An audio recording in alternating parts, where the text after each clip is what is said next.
how was India enabled to be self-sufficient? And if you see that, in earlier system, it was a decentralized form of administration before the British came over. And we had the Panchayat Raj. And what it meant was every village would generate its produce, its wealth, trade it, generate wealth, and deploy the wealth themselves, within themselves, for whatever they thought was important to them from their local perspective. And a small portion of it was shared with the king of the land.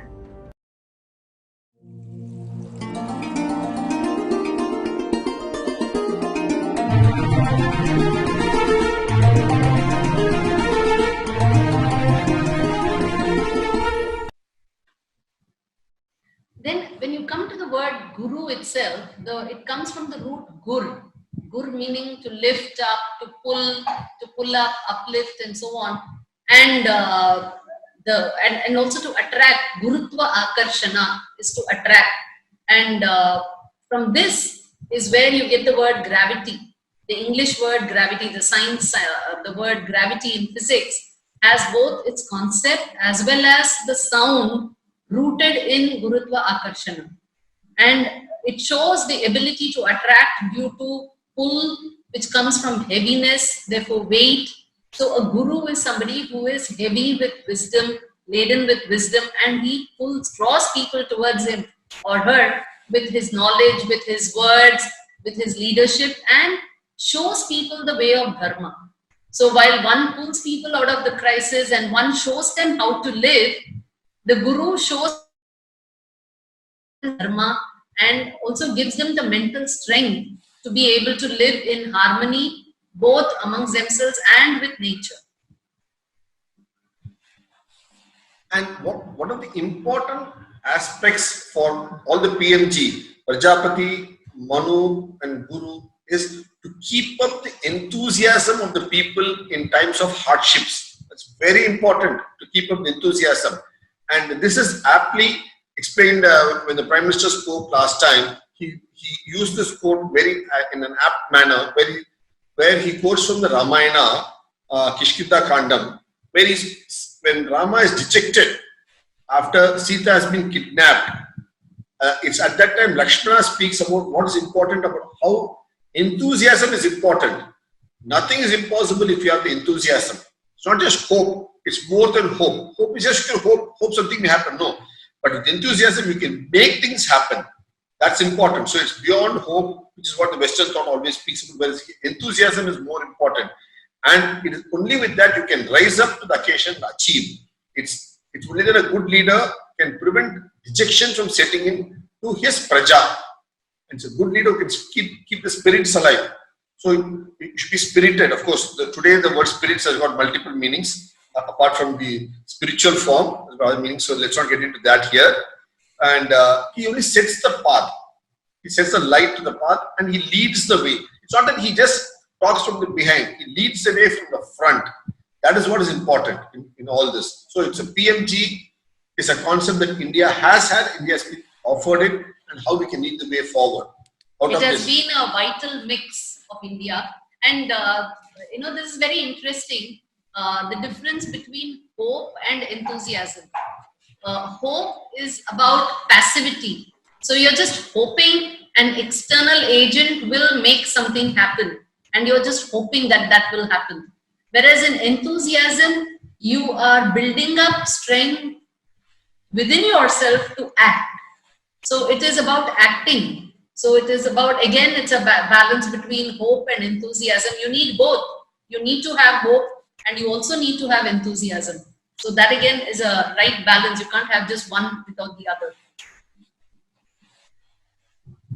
And therefore, in such crisis, the fact that we have had such leaders and we still have amidst us, though they may not be in the kind of garb that we just saw them in the photos before, but we still have amidst us, every civilization has these three leaders.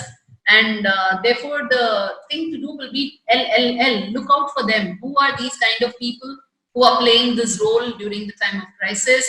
Listen to what they're saying and loyally obey what they do, what they are advising. You can be as innovative, but then when a crisis hits, then you have to work with you have to cross over it only with a herd mentality. You have to follow the leader, like the way Moses led the people across the seas. So there has to be a sense of following orders. And the other nice thing is that with every such crisis, there is also a change that is going to follow. Obviously, we all, we can't imagine what it is going to be like after the present COVID crisis, but definitely there is going to be some change. I'm sure everybody sitting in their homes would have realized what their priorities are now, what they can do with, what they cannot. And this kind of change is what causes evolution. And we have a beautiful term for it in Indian thought, which is parinama. Parinam, which is effect. So effect meaning there is a cause as well. So evolution has been seen as a cycle of cause and effect, cycles of causes and effects. And so given that we are going through a crisis, we can also rest assured that there is going to be a change after this crisis, and we can, we should enthusiastically look forward and work towards a change with the hope that it will be a good change. And important aspect is when all this happens, after you come out of the lockdown, after you come out from the valley or the trough, what do you look to rejuvenate yourself with as an individual, as a family, as a community, as a civilization as a whole? How do you rejuvenate yourself? That's a very important aspect. Rejuvenation, important aspect. And Indian civilization has practiced it repeatedly. In this, we have this classic case of Pralaya. And you have Pralaya is you link the word with layam, to blend, to merge with, dissolve, to melt. Whereas Pralaya is a special. Pra there stands for special. So you have pressure, special. And normally the word Pralaya, because the word Pralaya comes when we talk about evolution. We just spoke about Parinama and evolution. So evolution also means that there are cycles. So when you say there is a cycle, there is an up and a down. So there is a low, and the lows have been referred to as the points where there is a meltdown, there is a layam, and there have been 4 kinds of Pralaya that have been spoken about, because as soon as the word Pralaya is uttered, people really get scared about the cosmic Pralaya and the world ending. And but there are 4 kinds. In fact, there is a Pralaya that we undergo every night when we go to bed, and we melt into the different dimension of consciousness. We don't know what has happened to us through our sleep, but when we wake up, we are fresh, so we feel rejuvenated. And similarly, there is a Naimitika Pralaya, which happens due to some certain special events like earthquakes, or for example, there could be a volcanic eruption in the sea, but then you end up with an island much later after that. So everything has a change, is associated with something new that happens after that. You have Avantara Pralaya, which is the season, onset of seasons is like a Pralaya. It's a change. And finally, you have the Mahapralaya at the cosmic levels. Actually, and each one comes up with rejuvenation. Actually, we have spoken about all this Pralaya in our book, Understanding Shiva, and our film, which you can see. You can give a link to it. I just thought I will show something. Oh, Tree of Life. He brought. Oh, that's why he went. Got up. Yes, lovely. So I thought it was very contextual. It is coming to an online store near you, and PGurus viewers. Tree of Life. We have it in our Indic thought known as Kalpa Vriksha. Yes. Also, you have in the Israeli Jewish thought. In both the civilizations, both the Brahmic and the Abrahamic, both the branches of philosophy, you have this Tree of Life coming into play. Right. Please continue. Yeah. And incidentally, about Pralaya, we have spoken about it extensively in our book, Understanding Shiva, which I'm sure you would have read. And also, YouTube film is available on this, on the concept of Pralaya, which you can add if you want to this. Sure. Or it's already done as it was available. We'll put a link to it for sure, yes.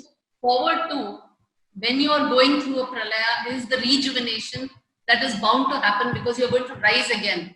And like in Nitya Pralaya, when you wake up with fresh blood, fresh cells, and a lot of freshness. And thus, even at a cosmic scale, one star dies, so another is born again, and galaxies. Everything one goes down and another arises out of that, which is why in our Indian thought, we don't look at Shiva as the god of destruction, which is how he is painted out to be in recent times, but he is the god of regeneration. So while regeneration has an aspect of destruction associated, it has an aspect of rejuvenation, recreating things back again. And that is why he is also called Shiva, because he has the potential to manifest something new again. And at various levels, therefore, you need rejuvenators. And what we have been speaking about as a civilization is that, yes, when you talk about a cycle, it means that you know there is going to be a down. So there is nothing wrong in falling down. But if you don't rise up and if you don't climb up, if you don't take steps to climb up again, then you are in the wrong, because then you are defying the natural process. That's why it's called Kala Chakra, because you know it's going to have ups and downs in time. And let's look at some of the rejuvenators, that factors that are very inbuilt in the Indian economy. For economy, the first, one of the biggest rejuvenators that we really don't observe is gold. That's why there's a big appetite for gold in the Indian ethos, Indian thought, because one of the very important rejuvenators is gold. Every time, that's why people keep gold in the house. They bury gold in the backyard of the house, keep it so that for generations to come, it's a rejuvenator for the family. Similarly, grains is a big rejuvenator. The seeds, the bijam, it's a big rejuvenator.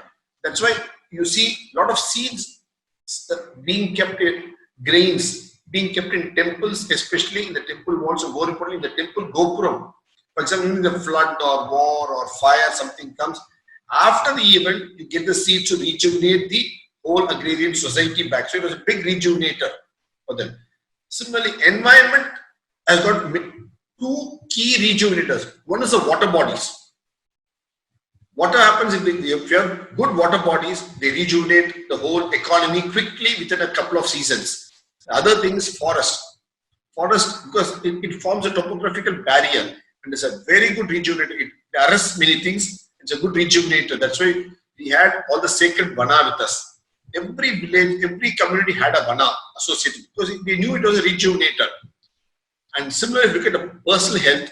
Ayurveda is a good rejuvenator because 80% or so of Ayurveda is all about swasthavrita, preventive. So it's a good rejuvenator. And for the mind, you have dhyanam, meditation, which is a rejuvenator. And both of these put together, yoga is the other big rejuvenator. So for the body, mind, soul, environment, economy, everything, we have had the idea of rejuvenators in India. Similarly, rejuvenating factors we have had in knowledge and progress as well, which is. And so again, if you look at it, every time you have some major calamity, you will tend to lose out. If you really step back and look, what is it that you will lose out in terms of knowledge? It will be the more recent form of knowledge, the more recently acquired knowledge, which is more nichely held, which is more likely to get lost. And at these times, it is traditional knowledge which acts as a rejuvenator, because this is the knowledge that has been held by a larger spread of people, even in smaller scales, even within their homes. So it is this knowledge that can help rejuvenate the society at these points in time.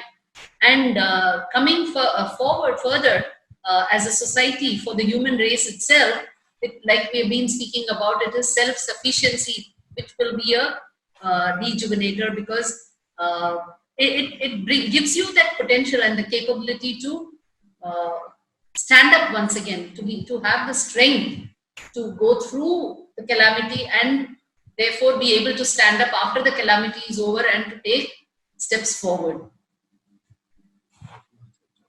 You can say. Go ahead. And this self-sufficiency is one of the, okay, so coming back to self-sufficiency, it is the achar and the desachar. So when we say self-sufficiency, what does it mean? It boils down to relying on local capabilities. Now, what is reliance on local capabilities? This is very, very interesting if you see. We have this commonly used word called achar. And achar translates to habits, traditional practices, customs. So these are called achar. And when these achar or habits are very unique to some local regions, then it is called desachar. And when it is common for the entire land and the civilization, then it is called kalachar. Okay. Look at the vichar in this underlying thing. Okay. The thought.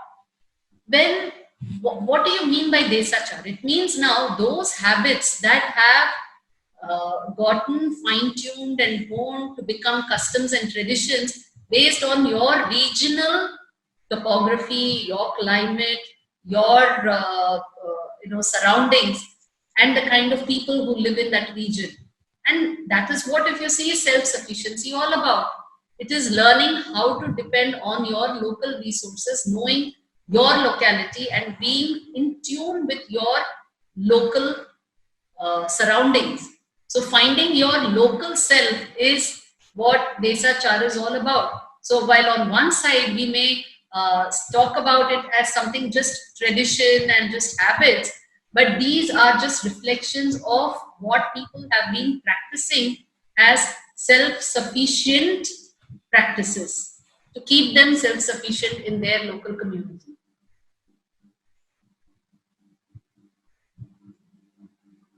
And that brings us to, therefore, what helped India practice this self-sufficiency? How was India enabled to be self-sufficient? And if you see that, in the earlier system, it was a decentralized form of administration before the British came over. And we had the Panchayat Raj. And what it meant was every village would generate its produce, its wealth, trade it, generate wealth, and deploy the wealth themselves, within themselves, for whatever they thought was important to them from their local perspective. And a small portion of it was shared with the king of the land. Whereas in post the British, and even to this day, whatever is generated at the smallest scale in the villages goes all the way up to one common central administrative body. From there, it is decided and then sent back all the way down, which is a form of decentralized administration. Holds good for smaller bodies of nations or communities, but for something as diverse and large as India, this was not the model which was a native model for us. So we need to have, the Indian thought, always be decentralized, whereas the British administration has been centralized, because for them it was important to collect taxes, because they were collectors.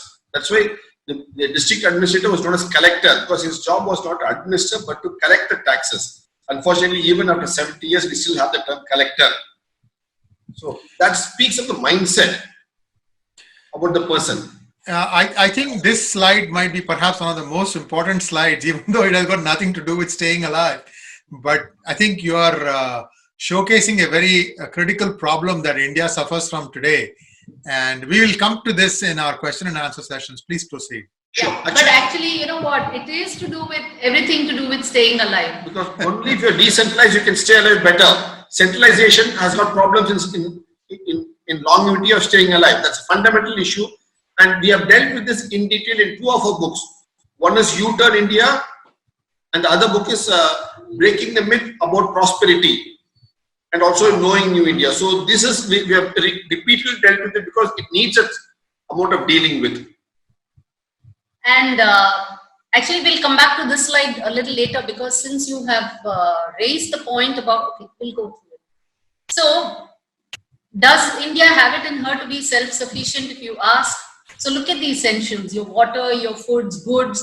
So you have enough rain. If you look at the rainfall pattern of the world, the Amazon region gets the highest rainfall in the world. After Amazon region, it's the Indian subcontinent which gets the second most abundant rainfall in the world. So we get the rainfall, we have the river flow, and we have the water holding capacity this land has. So that is the essential factor for rejuvenator, and we have that in abundance. It's nature provided abundance and built by mankind, by the civilization over the last 5,000, 7,000 years. We have over 9,50,000 water bodies built in India. Mind you, Man-made water bodies. Man-made water bodies. Oh, 9,50,000 water bodies. Not built in the last 50, 70 years, but by over the last 5,000, 7,000 years. Okay. And if you look at India, we have only 6 lakh villages in India. Because you have only 6 lakh pin code. You have 6 lakh villages in India. What does it say? A story. For 6 lakh villages, we have 9 lakh 50,000 water bodies. That means we have more water bodies in India than villages. So the people thought it fit than have habitation to have more water bodies because they were the real prosperity providers. Yes, sir. So I have read, I think perhaps in Rajiv Malhotra's speeches, that the British tried to centralize water also, in the sense that the way it was built before was during rainy season, the excess water that was flowing from rivers, they had these tributaries that they could open like a duct, a sluice that they would open, and they would take the excess water and take it off into what I would call as auxiliary storage reservoirs. India had that system, and yes, all it those is things mentioned. Yes, in 2 of our books, it's very clearly mentioned. You can read in detail. No, it's there also in our film, in our short film. It's very clearly there. You can see it. It is these water bodies, this 9 lakh 50,000 water bodies, which drew water from the distributaries of these rivers, and there it was a parallel river system of India. That was the beauty of it, and it was a water harness system built by the people, not necessarily by the kings or the governments alone. Mostly people built, and every king. It is today that you have this big habit of putting up statues for everybody, no? Whereas those days they did not put up statues. Whereas a king, if he wanted to be a father figure for his people, he built a water body. He built a water harness system. So he will be remembered across centuries through that than through a statue which has got a lot less life. It is only in the English era that we have got this habit of putting up statues which don't have much life, for no purpose. In fact, a lot of canals in South India were built by these kings. A lot of Cholas. things by the Cholas and Pallava kings, and also the step wells. Many of the step wells, Baulis, and Baulis, they were all built by those local chieftains and local builders. with the local people's help. So this we have dealt with very detailed in our book U-Turn India, and in our book Breaking the Myths about Prosperity, because India was a prosperous nation because of this. We dealt with it. You can see it there. And so look at it, every local region of India, to whatever scale you want to look at it, as a village or as a district, you had enough water within that place. Today, don't compare it with what you have today, because many of them are in disrepair. But statistically, we had for every of these regions, depending on their topography, that form of local storage. And each of, we know all of India, we have enough sunshine through the year, and every region has its own form of local resources, naturally growing resources, and enough manpower, skillable manpower. Today we are skilling them and sending them all over the world. So which means that there are skillable people in every local region. So all of which is there to give you your self-sufficiency. And this was what India had. And look at this acknowledgement coming from Sir Charles T. Metcalfe. I'll just read this out to you. The village communities are little republics, having nearly everything they want. They seem to last where nothing else lasts. Dynasty after dynasty tumbles down. Revolution succeeds revolution. Hindu, Pathan, Mughal, Maratha, Sikh, and English are all masters in turn, but the village community remains the same. In times of trouble, they arm and fortify themselves. A hostile army passes through the country. The village communities collect their cattle within their walls and let the enemy pass unprovoked. If plunder and devastation be directed against themselves and the force employed be irresistible, they flee to friendly villages at a distance, but when the storm has passed, they return and resume their occupations.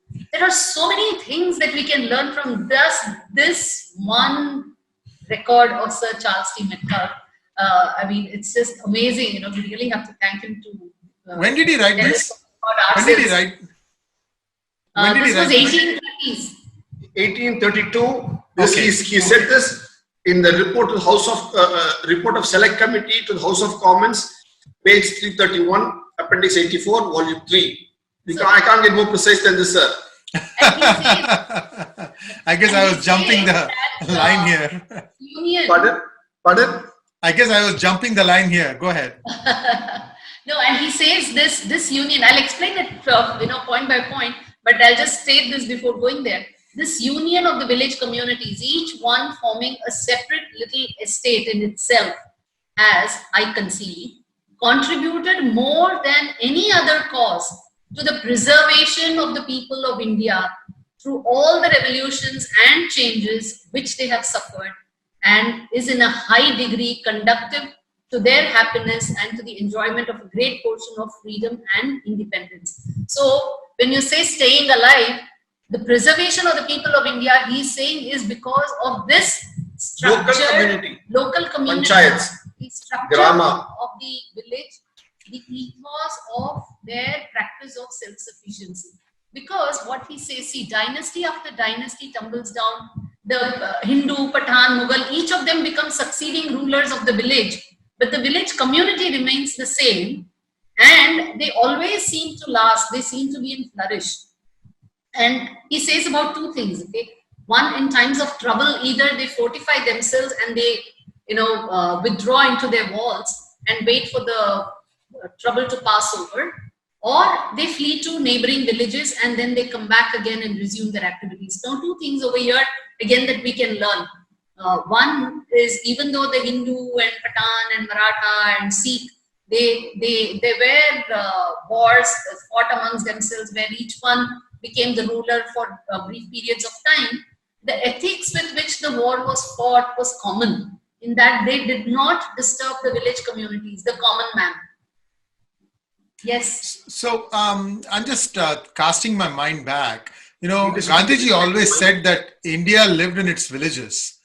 And somehow that vision of his didn't find acceptance in the post-independent India. What went wrong? See, post-independent India, what happened? Because we adopted this so-called alien failed economic model of socialism imposed on us. We did not take the Indian model, which was a successful model for many millennia. That was the fundamental reason that our development was delayed by many decades. Because we have written about this clearly in our book, Breaking the Myths About Prosperity, where we said we adopted alien failed model and imposed it on India, because of which we were stuck for decades. Because the enthusiasm that we had after independence, immediately after independence, if we had adopted a native successful model, we'd have come back to prosperity in a more holistic manner a few decades earlier. Actually, very sadly, we adopted eradication of poverty as the theme for going forward, rather than generation of prosperity as the theme. And we adopted generation of prosperity as the focus, then poverty anyway would have automatically got eradicated. Our focus itself was different. This we have brought out in our book, You Turn India, very clearly. We have said this in without mincing any words. I'm just thinking, if democracy had prevailed in 1946 in that fateful Congress Working Committee meeting, and Patel had become the first prime minister, I can see an alternate universe that could have happened to India, where he would have been followed by probably Rajaji as a prime minister, and he also was aligned in the same way. This was the wing in Congress which was more truer to India's roots rather than the other side. Regrettably, even Subhash Chandra Bose was a socialist, but please continue. Yes. Yes. So going on next point. So this is again another the expansion of this person. I'm sure you must be aware of him, Bishop Caldwell. Oh yes, for all the wrong reasons. But please go ahead. Yeah. For all the wrong reasons, please go ahead. He's observed he was keen observer. He observed that it was a village communities that was the strength of the land. He's also observed this, And Madras Corporation or Chennai Corporation, the building where it housed is called the Ribbon Building, Yes, the white yes. building. So it is this Ribbon who again reports about the village communities being republics having everything and they last when nothing else lasts. So that was the strength of India civilization, and it was that showed it was a very bottom-up approach. It was not a top-down approach, whereas Right. a centralized approach is a top-down approach, whereas a native Indian approach has been a bottom-up approach. Where you had the physical strength at the local bodies. So the smaller units were physically strong and self-sufficient, and the larger central idea and the central body was strategically powerful. So that was how the power was, devolved in the earlier idea of. Let's take a just a quick segue. I have a question. Now, I'm just casting my mind back to how the panchayat system was in vogue, probably till about late 70s or early 80s, where you had the village munsif, you had the village karanam, and this karanam was a title given to somebody who kept notes, and you also have similar words like kulkarni and so on and so forth. So all over India, you had similar names. And yet, in the late 70s, in the name of creating jobs, you have all these people like village administrative officer and so on and so forth. And these people are being paid by the government. And essentially, the work is still being done, or at least at that time, was still being done by the munsifs and the karanams, because they were not taking any money. They were just protecting what was the village. They knew the friction points. They knew the egos that needed to be stroked in times of conflict, and so on and so forth. So I wonder if, supposing tomorrow Modi decides that India needs to go back to living in its villages, where would he start? Okay, good point. Have you seen our short film that we made on the Uttarameru inscription? Uttarameru inscription, I have heard of that. The short film that we made. No, I have not the seen short film those. that we made for the Podige channel. No, I have not seen that. If you could maybe send the link to that, I'll add It is there in that our as part YouTube of- channel. It is there in our YouTube channel. You can see it. I'll also send you the link. There we deal with it extensively. Go ahead. Uttarameru inscription, where it speaks about how the whole election system at the panchayat level worked. Not now, 1,000 years back at the times of Parantaka Chola. Understood. And how it was Understood. an Please effective continue. system, Right. and who can stand for election and who cannot stand for election, and how corruption was totally not there at all because of the rules. Okay, that apart. So that is But to address the question that you asked, where to start? See, fundamentally, you actually said the right thing. I mean, you gave the clue. You said that the people at the local bodies are currently being paid by the central body to administer the local body. The day you change it to a model where these people are paid by funds generated within the local body itself, as per priorities that they define locally and jointly, that is when the system will change. That is a key point. And this is there in our book, U-Turn India, with the whole code. You can see that. And most importantly, it has been, the local body should not be elected based on politics. It should be apolitical. And look at these three words, and the next couple of slides actually will throw some more light on this panchayat system. A small thing that we have missed out so far, See, there are three words you have here, one called Swarajya, Swatantra, and Swavritti. Let's look at these three words. Swarajya is self-rule. We got this in 1947. Then we call ourselves a Swatantra Desh. What is Swa? Swa means self. Tantra is technique. Are we applying our indigenous techniques? Unfortunately, no. We are employing alien, discarded, invalid techniques on India. See, Swatantra actually, in a larger sense, it denotes freedom, free. And free for what? Free thinking. So free thought. and free thinking. That is the freedom it's supposed to imply. So you're free to apply your thought, your indigenous techniques, your indigenous thought practices. Native ideas. But then we are not doing that. So are we really Swatantra? We are independent in terms of governance. Swarajya, but not yet Swatantra. And from there, the next thought, evolving thought will be Swavritti. So why do you apply your indigenous techniques? What do you want to achieve with these indigenous techniques? You want to achieve self-sufficiency. You want to be, you don't want to be dependent on somebody else, because then again you defeat. You don't have independence. The moment you're not self-sufficient, you're then dependent. So it defeats freedom. It defeats the idea of independence. So if you do not have Swatantra and you do not have Swavritti, which is self-sufficiency, are you really independent? Do you really have freedom? Have you really gained freedom? Will be the question. And that takes you to the point of what were all these Panchayat Raj all about? Or what were all these village bodies all about? What were they administering? Okay, you may have had this man, that man, or this so many people within those panchayats, but fundamentally you do not have them just to administer people. You have them to manage the village towards a goal, and that goal was being self-sufficient. That goal was being able to sustain, to be alive as a village, as a community, to look after the people of the village, to make sure nobody goes hungry, everybody has a livelihood, because it's essential to be able to have an occupation and a livelihood, as it is essential for your health, which is where we started. Food and exercise activities both have to be balanced. So you cannot just say, I have enough wealth and money and just live a very life of decadence. You have to be active enough to ensure that your health is good. So all of these are so integrated. So the Panchayat Raj, if it's just for administration, is of no good. It has to have a goal of self-sufficiency.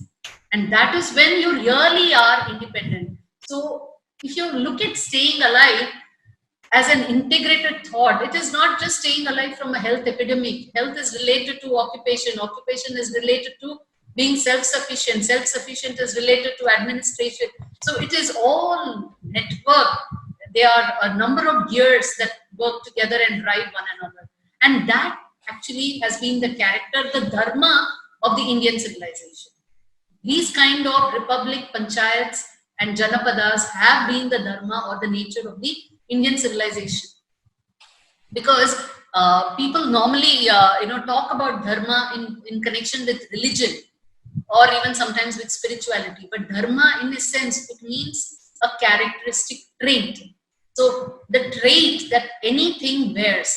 So a man has a dharma, an ant has a dharma of running around, collecting food, keeping it, storing it, and eating it. The tiger has a dharma. The sun has a dharma of emanating, radiating light and heat energy. The earth has a dharma of going around the sun. Everything has a dharma, living or non-living. It essentially comes from the word to bear. What is it that you bear as your trait, as your principle? And fundamentally, while the dharma for everything else kind of stays fixed, for humans, because of this man, the dharma has, it takes on different meanings when they play different roles. So as a father, you have a dharma, duty, a role that you have to play. As a son, you have a different character that you have to trait, that you have to display. As a husband, a different. As a king, a different. So these, and therefore, we've had the need to have leaders like PMGs to show us the right path and the right conduct. And that what India did was to help, because ultimately we see that it is this balance that has to be maintained. And these aspects of dharma, where you have to decide at what level you have to be playing, that helps you make the right choice when you are faced with this kind of a balance. And it has to be a balance between what is traditional, what is modern. The question of modern, again, is it the right or wrong, or is it meaning a fad? So what do you call as modern? Is it just something that is right always, or is it just something that denotes a fad versus traditional, or ancient versus recent, making a choice between something that's proven and something that has to be a pioneering solution enough as well, making a choice between that which denotes stagnation versus a choice that denotes evolution and going forward. But at the root of it all, we have always made choices that have been aligned towards nature, that have been aligned towards establishing harmony in the society, and also with the other creatures of the universe, as well as being sustainable enough. So these are some of the fulcrums, in the balances of choices that we have made so far, and which has ensured that we have stayed alive so far as well. And which is the kind of perspective we will have to develop, the mindset we have to develop in order to stay alive longer. If you see, it is drawing a line between what is mental, sentimental, containment, and contentment. They're all aspects of the same thing, but there is a fine line of difference between what is containment and what is contentment. And survival and sustenance. You can survive, but will you sustain? So again, there is a fine line. So these are things that we have to be very sensitive towards if we really want to stay alive as a civilization for long. Because you asked earlier about health and our health crisis man-made, and I said yes, because virus is another creature of the universe. And if man is becoming like a virus to the environment, then the virus is going to become like an antibody, and it's a form of check by the nature itself to ensure that the virus called human is destroyed. I'd like to say something here, which you have written in your book, Future from India, Brand Bharat, Volume 5, about an eco model. Okay, and what we say there is, how do you say something is a virus? Something that propagates a lot and acts very intensively in a very small area, and the way it acts, it destroys what it lives on. These are some of the fundamental factors of a virus. Are not the same, these same things that a man does. He propagates very fast. He lives in a very limited area, and very intensive. He exploits that area, Mother Nature in that area, very intensively. So if you look at it in that way, man is a virus himself. In contrast, I'll take another animal, one of the largest animal on earth, the elephant. Elephants are voracious eaters that we all know, and they roam around in forests. Have you ever heard an elephant destroying a forest or eating away a forest? Never. Even though they are voracious eaters and they live in large herds in forests, they never eat away their forest. So they are not intensive, whereas they are extensive. They are extensive eaters. So they don't destroy the area they live in, whereas humans are not so. For that, if you look at the thing, if you look at an elephant dung, you'll see it's a lot of undigested food. The straw is also there, everything is there. That means what? So it helps in rejuvenation of the local area back again.